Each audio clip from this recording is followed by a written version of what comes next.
Hello साथियों, आज के इस वीडियो में हम लोग एससीओ की मीटिंग के बारे में चर्चा करेंगे, जिसकी अध्यक्षता इस बार भारत कर रहा है, जो कि 29 मार्च को नई दिल्ली में आयोजित हुआ है। आगे बढ़ने से पहले हम लोग जान लेते हैं एससीओ होता क्या है तथा एससीओ का फुल फॉर्म क्या होता है। तो साथियों, एससीओ का full form Shanghai cooperation organisation होता है, जो कि एक अस्थायी अंतर सरकारी अंतर्राष्ट्रीय सैन्य संगठन है। इसे वर्ष 2001 में बनाया गया था।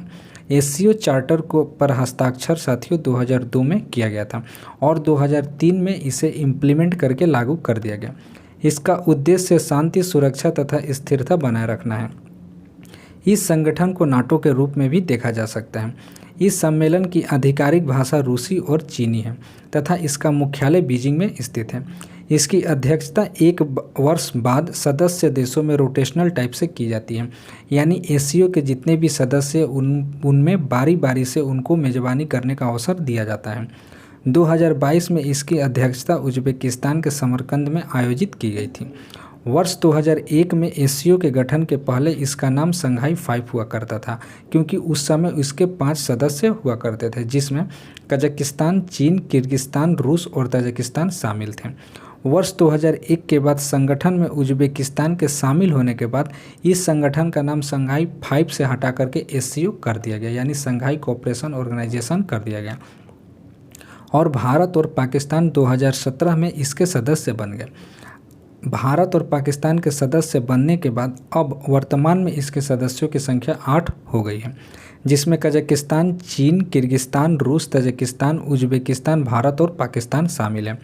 और 2023 में ईरान भी एससीओ का अस्थायी सदस्य बनने के लिए तैयार है। भारतीय उच्चायोग की ओर से पाकिस्तान के विदेश मंत्री बिलावल भुट्टो जरदारी को आमंत्रण दिया गया था, लेकिन उनके साथ साथ पाकिस्तान के रक्षा मंत्री को भी निमंत्रण दिया गया था, लेकिन ये लोग यहाँ पर भारत के जहाँ पर दिल्ली में एससीओ का समिट हो रहा था वहाँ पर नहीं आए, बल्कि ये वर्चुअली पाकिस्तान से इस मीटिंग में जुड़े थे। आपके जानकारी के लिए बता दूं कि एससीओ सशस्त्र बलों का सैन्य, चिकित्सा, स्वास्थ्य सेवा और महामारी में योगदान पर आयोजित सम्मेलन में पाकिस्तानी प्रतिनिधिमंडल को भाग लेना था, लेकिन भारत ने पाकिस्तान द्वारा नक्शा में सीमा को गलत दिखाने पर कड़ी प्रतिक्रिया दी थी। साथियों, पाकिस्तान ने कश्मीर को अपने हिस्से में एक मैप के जरिए दिखलाया था, जिस पर भारत ने काफ़ी कड़ी प्रतिक्रिया दी थी और कहा था अगर वह सम्मेलन में भाग लेना चाहता है तो उसे सही नक्शा दिखाना होगा। ऐसे में पाकिस्तान ने मंगलवार को शंघाई सहयोग संगठन के तहत एक भारतीय थिंक टैंक द्वारा आयोजित सैन्य चिकित्सा विशेषज्ञों के सम्मेलन में हिस्सा नहीं लिया। ऐसे में देखना दिलचस्प होगा कि एससीओ समिट में पाकिस्तान के तरफ से कौन भाग ले रहा है।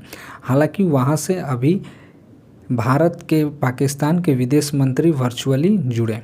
भारत 29 मार्च यानी कल के दिन नई दिल्ली में एससीओ के राष्ट्रीय सुरक्षा सलाहकार अजीत डोभाल और शीर्ष राष्ट्रीय सुरक्षा अधिकारियों की बैठक करने वाला है। इसमें जो उद्घाटन भाषण होगा वो हमारे देश के राष्ट्रीय सुरक्षा सलाहकार अजीत डोभाल द्वारा शुरू किया जाएगा। अभी फ़िलहाल पाकिस्तान में एनएसए की पोस्ट खाली है। वहीं मैं आपको ये बता देना चाहता हूँ कि 4 से 5 मई के दौरान गोवा में विदेश मंत्रियों की बैठक के आयोजित करने के लिए भी भारत तैयार बैठा हुआ है। जिस तरह से भारत एससीओ का मेज़बानी कर रहा है, सेम उसी तरह G20 का भी मेज़बानी करेगा। और भारत एक मेज़बान होने के नाते गैर सदस्य, जो G20 के गैर सदस्य हैं, जो G20 में शामिल नहीं है, उन्हें भी आमंत्रित किया है, जिसमें बांग्लादेश, यूएई, मिस्र, Netherland, Mauritius, Oman, Nigeria, Singapore, Spain इत्यादि शामिल हैं। सभी देश यह देख रहे थे कि क्या भारत पाकिस्तान को भी आमंत्रित करता है, लेकिन भारत ने पाकिस्तान को आमंत्रित नहीं किया है, क्योंकि भारत एकदम कड़ा शब्दों में कह चुका है कि बातचीत और आतंकवाद दोनों साथ साथ नहीं चल सकती। पाकिस्तान को आतंकवाद के खिलाफ एक कड़ा प्रहार करना होगा, तब जाकर भारत किसी भी तरह का उससे बात करेगा। एससीओ समिट 2023 का उद्घाटन भाषण जो होगा साथियों, वो एनएसए अजीत डोभाल करेंगे। दुनिया के उथल पुथल के बीच भारत और रूस एक बार एक मंच पर दिखेंगे और यह मंच साथियों एससीओ का होने वाला है। पिछले दिनों रूसी राष्ट्रपति व्लादिमीर पुतिन और चीनी राष्ट्रपति शी जिनपिंग के बीच में एक बैठक हुई थी। ऐसे में भारत के राष्ट्रीय सलाहकार अजीत डोभाल और रूस के राष्ट्रीय सलाहकार निकोलाई पुत्रुसेव के बीच बैठक काफ़ी मायने रखती है। ऐसे में पुत्रुशेव शायद भारत की उन चिंताओं को दूर करने की कोशिश करेंगे जिसमें मॉस्को और बीजिंग की करीबी से भारत और रूस के रिश्ते खराब नहीं होंगे। यानी कि कुछ दिन पहले रसिया के राष्ट्रपति और चीन के राष्ट्रपति एक साथ बैठक किए थे। ऐसे में रसिया के जो सलाहकार है निकोलोई, वो भारत के सलाहकार के साथ मिल करके यह बताने की कोशिश कर सकते हैं कि अगर रसिया और चाइना के राष्ट्रपति मिल भी रहे हैं तो भी हमारे और रसिया और भारत के बीच में जो संबंध है उसमें कोई खटास नहीं आएगी और वो जैसे पहले की तरह वैसे ही चलती रहेगी।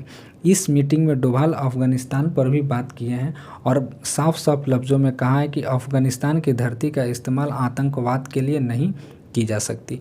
वहीं अजीत डोभाल ने चीन और पाकिस्तान का बिना नाम लिए इन दोनों को भी लताड़ा है।